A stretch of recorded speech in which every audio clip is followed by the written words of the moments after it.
ಅಕ್ರಮ ಗ್ಯಾಸ್ ರೆಫ್ಲಿಂಗ್ ದಂಧೆ ರಾಜಾರೋಷವಾಗಿ ತಲೆ ಎತ್ತಿ ನಿಂತಿದ್ದು ನಿಮ್ಮ ನ್ಯೂಸ್ 88 ಕನ್ನಡ ವಾಹಿನಿಯು ಸತತವಾಗಿ ಸುದ್ದಿಯನ್ನ ಬಿತ್ತರ ಮಾಡುತ್ತಿದೆ ಮತ್ತು ಉನ್ಕಲ್ ಗ್ರಾಮದಲ್ಲಿ ಅಮಾಯಕ 9 ಜನ ಅಯ್ಯಪ್ಪ ಮಾಲಾಧಾರಿಗಳ ಜೀವ ಪಡೆದ ಅಕ್ರಮ ಸಿಲಿಂಡರ್ ದಂಧೆಯಾದರೂ ಕೂಡ ಸಿಲಿಂಡರ್ ಎಲ್ಲಿಂದ ಬಂತು, ಯಾವ ಏಜೆನ್ಸಿ ಎಂಬುವುದು ತನಿಖೆ ಆಗಲಿಲ್ಲ.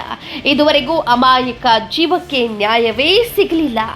ನಿನ್ನೆ ಅಕ್ರಮ ಸಿಲಿಂಡರ್ ದಂಧೆ ನಡೆಯುತ್ತಿದೆ ಎಂಬ ಖಚಿತ ಮಾಹಿತಿ ಮೇರೆಗೆ ಧಾರವಾಡ ಜಿಲ್ಲೆ ಧಾರವಾಡ ತಾಲೂಕಿನ ಜೋಗೆಲ್ಲಾಪುರ ಗ್ರಾಮದ ಅಧಿಕೃತ ಬನಶಂಕರಿ HP ಗ್ಯಾಸ್ ಗೋಡಾವನ್ನಲ್ಲಿ ಅಕ್ರಮ ಸಿಲಿಂಡರ್ ರೆಫ್ಲಿಂಗ್ ದಂಧೆ ನಡೆಯುತ್ತಿದೆ ಎಂದು ಮಾಹಿತಿ ಬಂದಿದ್ದೇ ತಡ ನಮ್ಮ ತಂಡ ನುಗ್ಗಿಯೇ ಬಿಟ್ಟಿತು.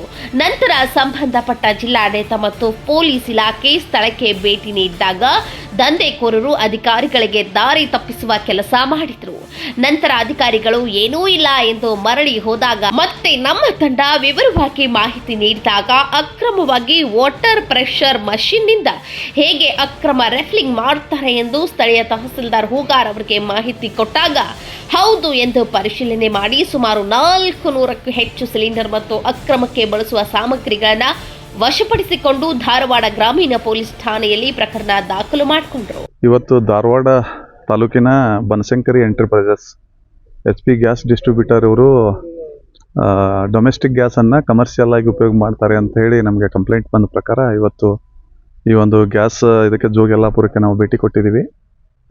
ನಾವು ಫುಡ್ ಡಿಪಾರ್ಟ್ಮೆಂಟ್ ಹಾಗೂ ಪೊಲೀಸ್ ಡಿಪಾರ್ಟ್ಮೆಂಟಿಂದ ಇವತ್ತು ನಾವು ಸರ್ಪ್ರೈಸ್ ಆಗಿ ಇಲ್ಲಿ ಭೇಟಿ ಕೊಟ್ಟು ನೋಡಿದಾಗ 2 ಮಷಿನ್ಗಳು ಕಂಡು ಬಂದಿವೆ ಹಾಗೂ HP ಗ್ಯಾಸದ್ದು ಗೋಡೌನ್ ಇದ್ದು ಇಲ್ಲಿ ಗೋ ಗ್ಯಾಸ್ ಹಾಗೂ ಭಾರತ್ ಗ್ಯಾಸ್ ಸ್ಟಿಕ್ಕರ್ ಎಲ್ಲ ಕಂಡು ಬಂದಿದ್ದಾವೆ. ಇದಕ್ಕೆ ಸಂಬಂಧಪಟ್ಟಂತೆ ನಾವು ಆಲ್ರೆಡಿ ನಮ್ಮ ಫುಡ್ ಇನ್ಸ್ಪೆಕ್ಟರ್ ಅವರಿಂದ ಅದನ್ನು ನಾವೊಂದು FIR ಮಾಡಿಸಿ ತನಿಖೆಯನ್ನು ಮಾಡಿಸ್ತೀವಿ. ಏನಾದರೂ ಇವರು ಕಮರ್ಷಿಯಲ್ ಆಗಿ ಅದನ್ನು ಯೂಸ್ ಮಾಡ್ತಾ ಇದ್ದಾರೆ ಅಂತ ಗೊತ್ತಾದರೆ ಕಾನೂನು ಪ್ರಕಾರ ಕ್ರಮ ತಗೋತೀವಿ 100%. ಹೌದು, 2 ಮಷಿನ್ಗಳಿದ್ದಾವೆ. ಅದು ಪೆಟ್ರೋಲದ್ದು ನಾನು ನೀರು ಹೊಡೆಯೋಕ್ಕೆ ಅಂತ ಅವರು ಹೇಳ್ತಾ ಇದ್ದಾರೆ. ಆದರೂ ಕೂಡ ಇದಕ್ಕೆ ನಾವು FIR ಮಾಡಿಸಿ ಅದನ್ನು ತನಿಖೆ ಮಾಡಿಸ್ತೀವಿ. ಇಲ್ಲ ಅದನ್ನು ತರ್ಸಕ್ಕೆ ಹೇಳ್ತೀವಿ ರೀ.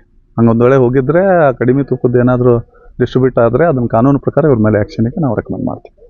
ಒಟ್ಟಿನಲ್ಲಿ ಜಿಲ್ಲೆಯಲ್ಲಿ ಸಾಕಷ್ಟು ಜೀವಗಳನ್ನು ಬಲಿ ತೆಗೆದುಕೊಂಡಿರುವ ದಂಧೆಕೋರರಿಗೆ ಮತ್ತು ದಂಧೆಗೆ ಸಾಥ್ ಕೊಡ್ತಾ ಇರುವ ಏಜೆನ್ಸಿ ಮಾಲೀಕರಿಗೆ ಅಧಿಕಾರಿಗಳು ಇನ್ನು ಯಾವ ರೀತಿ ಬಿಸಿ ಮುಟ್ಟಿಸ್ತಾರೆ ಮತ್ತು ಧಾರವಾಡ ಜಿಲ್ಲೆಯ ಸುವ್ಯವಸ್ಥೆಯನ್ನು ಹೇಗೆ ಕಾಪಾಡ್ತಾರೆ ಎಂಬುದನ್ನು ಕಾದು ನೋಡಬೇಕಿದೆ. ನೀವು ನೋಡ್ತಿದ್ದೀರಾ, ಇದು ನ್ಯೂಸ್ 88 ಕನ್ನಡ, ಸುದ್ದಿಯ ಜೊತೆ ಸದಾ ನಿಮ್ಮೊಂದಿಗೆ.